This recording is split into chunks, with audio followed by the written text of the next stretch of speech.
Yeah, some people just aren't a man of their word.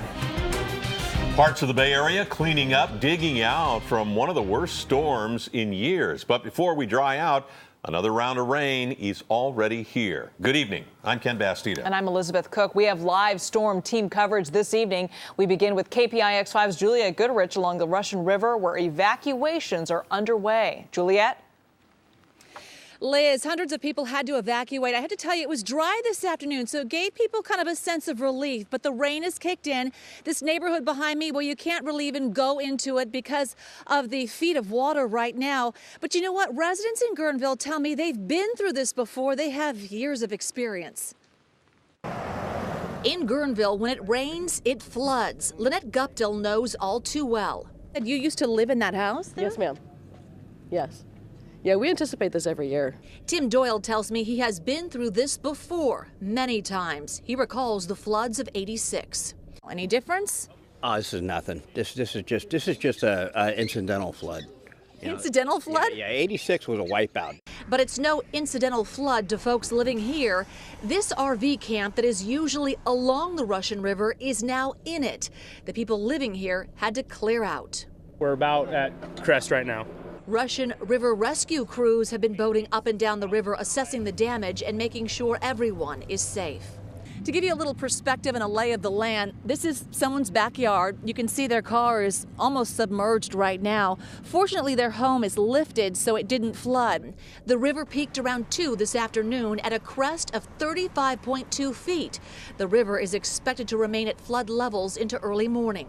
Everything seems to be just fine. Don McKennell is with Russian Riverkeeper and says they've learned lessons of the past when it comes to floods. We're slowing down water, getting it to sink in so it's all not showing up here at once and causing misery. And then there are sights like this. A Guerneville resident walking his pig down by the river. A pig with a GoPro.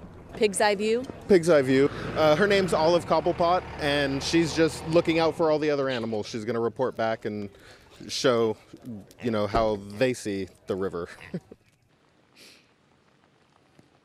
Have you ever seen that before, a pig with a GoPro? All right, so how are people in Guerneville dealing with this? Well, right over my shoulder, my photographer, John Ramos, is going to show you. These two women are actually having to walk to their house after the grocery store, and this is their walk to their front door through the water. Fortunately, they have their rubber boots, and they said that they were prepared. Now, coming up at 6 o'clock, we're going to give you a firsthand look of what the river's like. We went for a river ride-along. You saw some of that in my story at 5. We're actually going to show you what the Russian river keepers are doing to keep the river clean and clean free of debris. There's a lot out there right now, and it continues to stay pretty full. That's the latest here in Guerneville. I'm Juliet Goodrich, KPIX 5. All right. Thank you. Well, the storm also caused some serious damage in Napa. Strong winds took down this old tree in Yountville. It's been blocking the roadway there for drivers since last night. Crews are working to get the tree out of the way and clean it up, but there have been a few mudslides. By laying down tarps and sandbags, they're trying to clean that up as well. A developing story out of Santa Cruz. The storm apparently caused a major leak in the city's main water pipeline, which is creating a water shortage. These are pictures from the leak at Henry Cowell Park. It may take a week to fix it, so city officials are asking everyone there to cut water usage by 30%. KPIX 5 reporter Betty Yu is in Santa Cruz, and she will have a live report on this developing story coming up at 6 o'clock. Rushing waters from the weekend storm turned roads into rivers in rural areas of Santa Clara County. Some roads are still closed tonight, especially in Gilroy and Morgan Hill, as cleanup crews try to shore up all the trouble spots. KPIX 5 reporter Len Ramirez continues our live storm team coverage from Santa Clara County. Len? South Santa Clara County was hit pretty hard by this storm. There are several roads in the area that are still closed at this hour, including the road I'm standing on, which is Bloomfield Road, just south of Gilroy. Here you can also see that several farm fields are underwater at this hour. On the other side of town, the rushing water is creating quite a spectacle. It's a good sign. One day after the big storm, it was the big show. It's a sight to see, it's a tradition. Everybody's got to see it, it's the thing, it's flooded, let's go check it out. It's Silva's Crossing near Christmas Hill Park in Gilroy, a low-lying section of Miller Road that's prone to flooding from Uvas Creek when it rains hard, and last night it did. It was relentless. It just It was a real downpour. At one point, I was, kind of thinking, is it going to stop? The rains flooded and closed rural roads throughout Gilroy and Morgan Hill. Several landslides blocked Highway 152 between Gilroy and Mount Madonna. Cleanup crews were so busy with other slides, the road stayed closed all day. At one point, a tributary to the Pajaro River jumped its banks and flooded 2 homes at the intersection of Highway 101 and Highway 25. Rescuers evacuated residents by boat, and Highway 101 was shut down until the waters receded this morning. Earlier in the day, it didn't look that bad, but by the time the runoff came down here and hit all of a sudden, hit really hard. Now, Highway 152, which is a critical link between Gilroy and Watsonville, is going to be a problem throughout the evening. They couldn't get enough bulldozing equipment into that area because all of that equipment is spread all throughout the area, and because of the size of that mudslide, it is going to take quite a number of vehicles. So that continues to be a problem and will be at least through this night, probably into tomorrow as well. Reporting live in Gilroy, Len Ramirez, KPIX 5. Well, there is much more damage to report from the weekend storm. In the Sierra foothills, the storm claimed an iconic tree, the giant sequoia, with a tunnel through the base. That was a tourist attraction for more than a century at Calaveras Big Trees. It's actually called the Pioneer Cabin Tree. But yesterday, it fell and broke apart. That's actually my wife and my daughter standing on the left side there. The base of that tree was hollowed out in 1880. Along the peninsula, a late-night mudslide caused a mess on 2 lanes of Highway 1 in Pacifica. Drivers have had to take turns getting by. 1 lane will remain closed through tomorrow morning's commute. And over in the East Bay, another mudslide shut down Niles Canyon Road between Fremont and Sunol. The crews used heavy equipment to clear the debris and get that road back open. And some parts of the Sierra saw a foot of rain over the weekend, but the snow has returned. KPIX 5's Emily Turner looks at the cleanup underway in South Lake Tahoe. Yesterday, all that was falling out of the sky was rain. Today, it's snow, even down here at lake level. And all of that rain yesterday will shortly turn to ice, so crews are scrambling to clean up. Overnight, all of the wet weather caused mudslides and it took out power lines, and there's still outages all around the lake. One of those mudslides shut down 80 last night. It was cleaned up and cleared by midday, but not without causing a traffic snarl. In fact, traffic officials are asking folks to stay off the roads unless they absolutely have to go somewhere. Yesterday's flooding peaked overnight, and now the cleanup, the pump out, is all underway, and the homes affected are slowly starting to dry out. All these officials here hope that the rivers will recede before this next round of storms, which is going to bring a lot more snow over the next coming days. Most of the resorts were closed today, but they're looking forward to the next couple of days in all of this snow. I have more on that coming up at 6. In Lake Tahoe, Emily Turner, KPIX 5. Yosemite Valley spared from major flood damage. The rain-swollen Merced River swamped parts of the valley floor, but is now receding. KPIX 5's Wilson Walker was the only reporter inside the park during the storm, and he shows us what it left behind.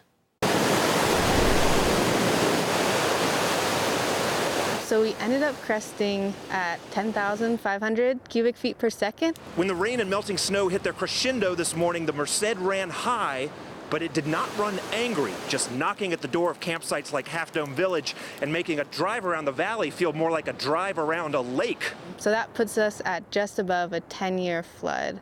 Catherine Fong is one of the hydrologists faced with the wildly complex task of predicting the behavior of a river being fed from every direction.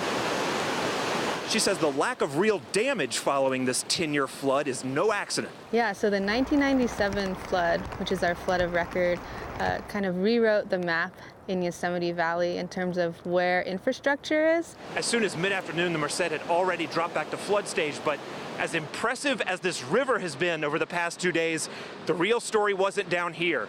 It was all around you, just pouring off the valley walls. All the waterfalls, they were the biggest that I've ever seen and the biggest that some people who've been here for 20 years have ever seen. In the end, it was hardly the storm some were dreading here, and it put some real perspective on just how dramatic the floods of 1997 really were. Only downside is that the last 2 days had all the signatures of a Yosemite classic, only there was virtually nobody around to see it. In Yosemite Valley, Wilson Walker, KPIX 5. Another round of rain already here. Let's get right over to KPIX 5 Chief Meteorologist Paul Diano. Paul. We have rain tonight. We have another storm coming tomorrow. KPIX 5 high-def Doppler getting active again. North Bay and East Bay. Here we go. We have steady rainfall. Santa Rosa, Windsor, the Russian River watershed and the Napa River watershed are both getting some heavy rain right now, and we have more coming tomorrow. St. Helena, Yountville, Napa getting rain currently. Your flood alert calls for a flash flood watch again for the Bay Area tomorrow. Also a coastal flood advisory. It will be windy tomorrow, albeit not as windy as yesterday. There's a high wind warning again for the mountains, a wind advisory for the rest of us. Could see some wind gusts in excess of 40 miles per hour. And here's Futurecast showing the rain getting widespread. That's you, San Jose, Morgan Hill, Concord, and Walnut Creek. Everybody getting rain by tomorrow morning, rain and wind by tomorrow afternoon. How much rain and when the sunshine actually will return, that's coming up. All right, Paul, thank you. And stay with KPIX 5 for the latest on the cleanup from this weekend storm and for the timing of the next storm. You can check high-def Doppler and see the extended forecast 24/7 on CBSSF.com. And we have some breaking news, big news about Yahoo. Now let's get to KPIX 5 reporter Kate Kugirin with that. Kate? Well, Ken and Liz, Yahoo CEO Marissa Mayer is set to resign from the Yahoo board, and the company will change its name. All this has to do with Verizon's $4.8 billion purchase of Yahoo. A proxy statement released today outlines what will happen when the deal closes. First, Mayer will resign from the board. That was widely expected. Mayer became CEO in July of 2012 with hopes she could turn the company around, but Yahoo continues to struggle. What's more surprising is that Yahoo will change its name. The Silicon Valley Business Journal reports Yahoo will be known as Altaba Incorporated. This will mark the end of one of the oldest names in Silicon Valley. No word yet on what that means if you have a Yahoo email account, but more than likely the new company will do whatever it can to keep users happy. Again, the name change, the Mayer resignation would all happen if and when the Verizon deal closes. In the newsroom, Kate Kugirin, KPIX 5. Thanks, Kate. New at 5, a dead whale first turned up this weekend in the Oakland Inner Harbor. It's finally been towed now to Angel Island, out of the way of the shipping lanes. Chopper 5 got this view of the whale next to the pier at Point Blunt on the southern tip of the island. Marine Mammal Center plans to do a necropsy to figure out why the whale died. Well, CHP says a car that fell into a creek in Novato, killing the driver, had badly worn tires. The Nissan smashed through a guardrail overnight on Novato Boulevard, dropped about 15 feet and landed upside down. Investigators say 3 of its tires were nearly bald. The driver has not been identified. San Francisco police are looking for a gunman in a drive-by shooting. The victim was found at 25th Street and Hampshire near San Francisco General. His injuries are considered life-threatening. Police are looking for the car but offering no other details. The Highway Patrol got into a brief gun battle in the South Bay with the suspect who is now in the hospital. It happened late last night in San Jose on a connector between Interstate 880 and Highway 101. Officers got a call about a crash on the ramp, but when they got there, gunfire erupted and an officer fired back. A suspect was the only person hit, although another bullet damaged a patrol car. San Jose police and the DA's office are now investigating. Tough day for law enforcement in Florida. An Orlando police officer was gunned down in the line of duty, and a sheriff's deputy was killed during the search effort for that suspect. Massive manhunt underway tonight for 41-year-old Markeith Lloyd. Police say that he shot and killed the officer outside a Walmart in Orlando. Master Sergeant Deborah Clayton was a 17-year veteran of the Orlando Police Department and a mother of 2. After she was shot, officials say that Clayton, or rather Lloyd, escaped in her police car.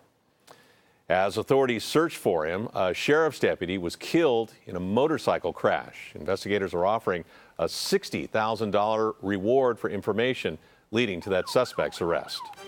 Around 1,000 buses, light rail vehicles, streetcars, and cable cars make up Muni's fleet. So why are most suddenly untrackable? Coming up, how San Francisco's mayor is responding to week number 2 of riders being forced to guess when Muni will pick them up. Plus, less than 24 hours before his nominees face confirmation hearings, President-elect Donald Trump is fighting back against Hollywood. And a New York food critic bashes an East Bay restaurant. How fans of the eatery are coming out in support today after that bad review. Now to the presidential transition. Donald Trump's son-in-law, Jared Kushner, will be named senior advisor to the president. He's married to Trump's daughter, Ivanka. However, the move will test the limit of an anti-nepotism law which bans the appointment of relatives to government positions. Donald Trump rarely backs away from a fight, even if it's with a Hollywood heavyweight like Meryl Streep. And as Alan Martin reports, this latest spat comes at the start of a very busy and critical week for his transition. Alan? Yeah, Ken, it's a busy week for President-elect Donald Trump's transition team, but some of his first tweets today focused on an Oscar-winning actress. Meryl Streep, who, without mentioning him by name, took a shot at Trump in her Golden Globes Award acceptance speech last night, blasting the president-elect for mocking a reporter with a disability in 2015. Trump denies he was mocking his disability. It was that moment when the person asking to sit in the most respected seat in our country imitated a disabled reporter. Trump tweeted, calling Streep one of the most overrated actresses in Hollywood, a Hillary flunky who lost big, and once again said he didn't mock the reporter. Several hours later, Trump shifted back to transition mode, telling reporters the confirmation hearings for his cabinet members will go smoothly. I think they'll all pass. I think every nomination will be, they're all at the highest level. But the Government Ethics Office is already waving a red flag on some of those picks, saying that the transition is rushing the confirmation, preventing a comprehensive screening of nominees. Trump is to hold his first news conference since July on Wednesday. The Russian hack's expected to be a major focus as questions remain about whether Trump accepts the intelligence community's conclusions. He's not denying that entities in Russia were behind this particular hacking campaign. With all due respect to Hillary Clinton, we didn't need WikiLeaks to convince the American people that they didn't like her, didn't trust her, didn't find her to be honest. She did that all on her own. First up in the confirmation hearings, Attorney General nominee Jeff Sessions and Homeland Security pick General John Kelly. Minority Leader Chuck Schumer says Democrats are going to focus on Senator Sessions' record on immigration and voting rights during tomorrow's hearings. Ken? Alan, thank you for that. San Francisco's Muni is providing some new information on why a system that is supposed to predict arrival times has largely broken down. The transit agency says that the reason is that the system is 15 years old and that AT&T is deactivating the old technology. Well, now nearly 70% of buses and trains can't send the data to Next Muni screens at the stops. Mayor Ed Lee says he's complained to the man in charge of Muni. I want that Next Muni to be happening. I want it to happen this week. I want you to catch up with whatever technology that AT&T and the others are having, because people are in 4G these days. You guys are still operating in 2G? That's ridiculous. So I'm impatient with that. Muni is promising more information later this week about exactly when the arrival prediction network will be up and running again.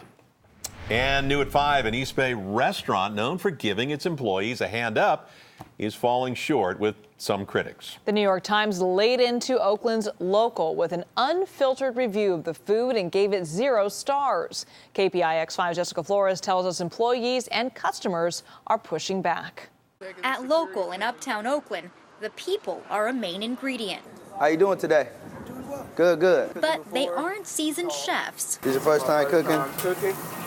Manager Marlo Hill says the majority of the 24 workers here have criminal records, including himself. These people aren't perfect, but they're trying. They could be doing something bad, but they're doing something the right way by making your food with love. So that's why the biting food review from the New York Times left folks here with such a bitter taste. Number 19. Food critic Pete Wells called the $5 chicken burger bland and dry. The chili less flavorful than a supermarket's. We still have a mission besides, having the best burgers or the best chili. We're actually giving back and giving people a chance. Local aims to serve neglected communities with a healthier spin on fast food. The concept, cooked up by well-known chefs Roy Choi and Daniel Peterson. To me, this is like home cooking, so it's delicious, crispy, flavorful. Al Siegel works nearby and read the review. He wanted to fight back. Actually, yeah.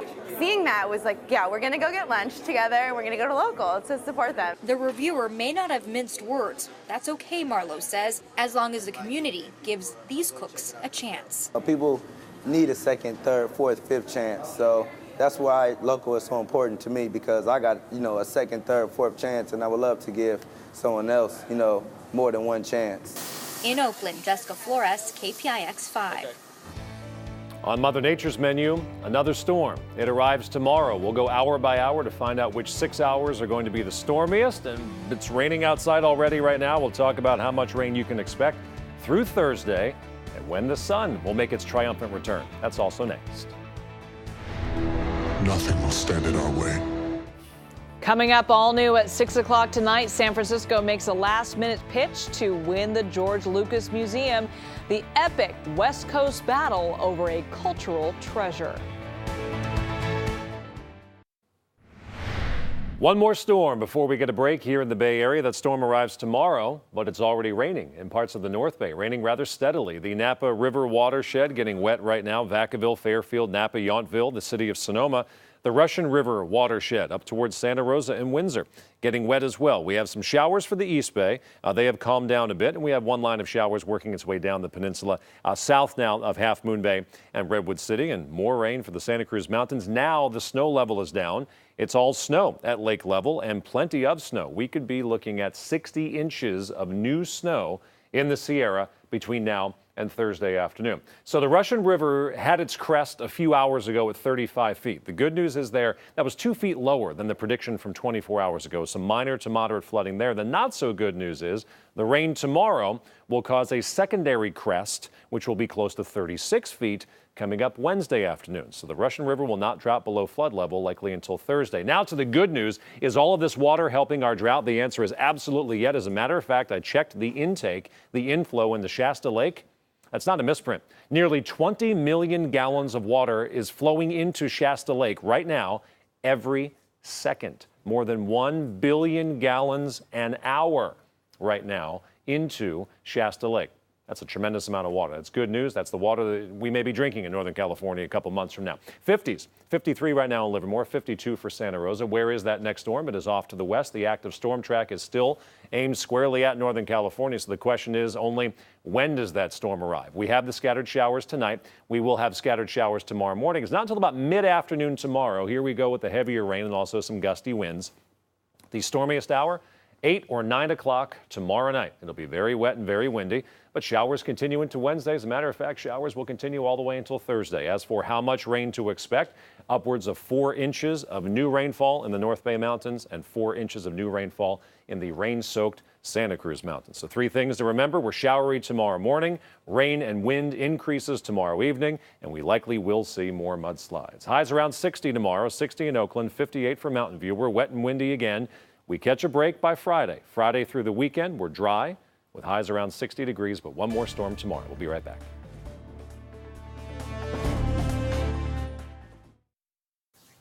Ford is bringing back their classic 4x4. Ooh, that news from the Detroit Auto Show. The Ford Bronco has been out of circulation since 1996 after 30 years on the road, but with the success of other SUVs and low gas, you don't get to see the car, and low gas prices, the company decided the Bronco will return in 2020. Oh, and there it is. No, that's the Ranger, the new Ranger that's coming back.